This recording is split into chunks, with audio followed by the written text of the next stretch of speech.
Bonjour et bienvenue pour ce nouveau tuto en ligne Mon Cabinet Libéral, et aujourd'hui on va voir comment ajouter un nouvel utilisateur sur la plateforme.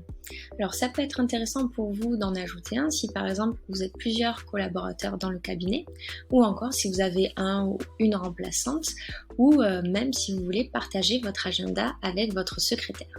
Concernant le prix, donc c'est 19 € par mois pour une personne et ensuite c'est 10 € par mois supplémentaires par utilisateur.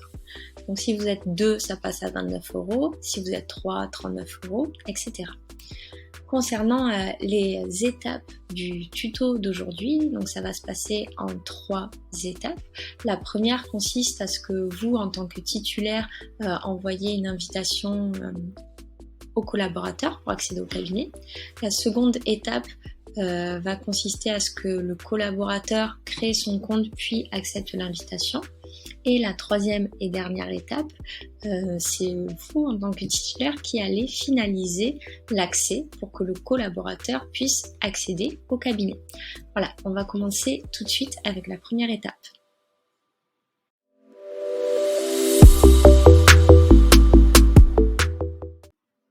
Alors pour l'ajout d'un utilisateur sur la plateforme, on a mis en place ces 3 étapes pour maximiser au mieux la sécurité du logiciel et donc de vos données.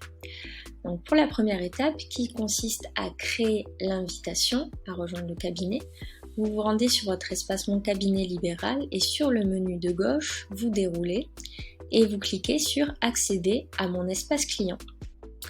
Vous allez avoir cette fenêtre qui s'affiche et c'est dans votre espace client que vous allez pouvoir gérer vos accès et vos forfaits. Donc dans un premier temps, il faudra vérifier que votre forfait vous permette bien d'ajouter un utilisateur, sinon il faudra l'augmenter.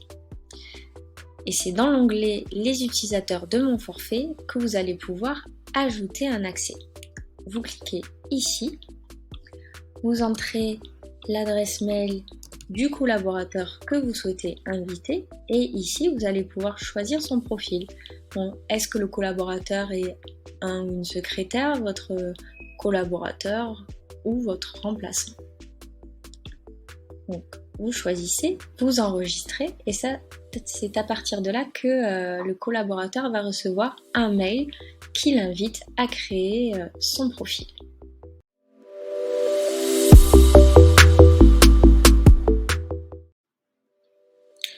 Donc une fois que l'invitation a été envoyée, votre collaborateur va recevoir ce mail l'invitant à créer un compte gratuitement. Donc il va cliquer ici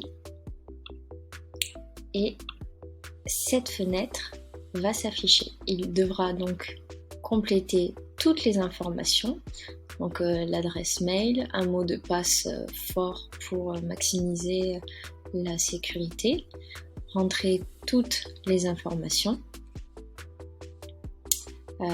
acceptation des conditions générales d'utilisation et le collaborateur va cliquer sur Je m'inscris. Une fois que le collaborateur se sera inscrit sur la plateforme, il va recevoir un second mail pour l'inviter à valider son inscription.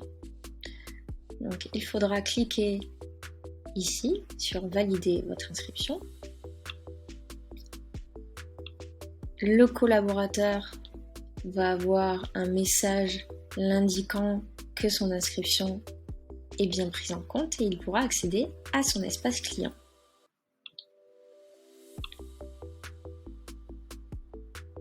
Lorsqu'il va se connecter à son espace client, il aura la possibilité de compléter son profil. Donc il pourra mettre son titre, sa présentation, des photos, que ce soit une photo de profil ou des photos du cabinet. Il pourra l'enregistrer.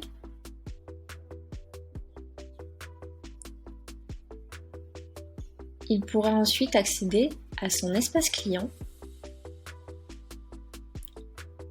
Et c'est sur cet espace client qu'il va pouvoir accepter votre invitation à accéder au cabinet.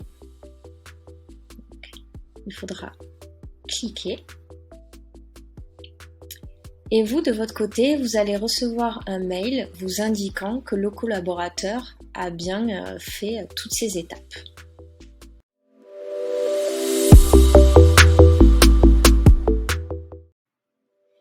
Maintenant que le collaborateur a accepté votre invitation à rejoindre le cabinet, il faudra vous aussi de votre côté confirmer l'accès. Pour ce faire, il faudra vous rendre sur votre espace client, vous dérouler et dans les utilisateurs de mon forfait, vous allez retrouver la proposition et vous allez pouvoir voir que l'invité a bien accepté votre proposition. Vous cliquez et vous faites confirmer l'accès. Vous pourrez à nouveau établir un profil pour le nouvel arrivant, donc est-ce que ce sera un secrétaire, un collaborateur ou un remplaçant.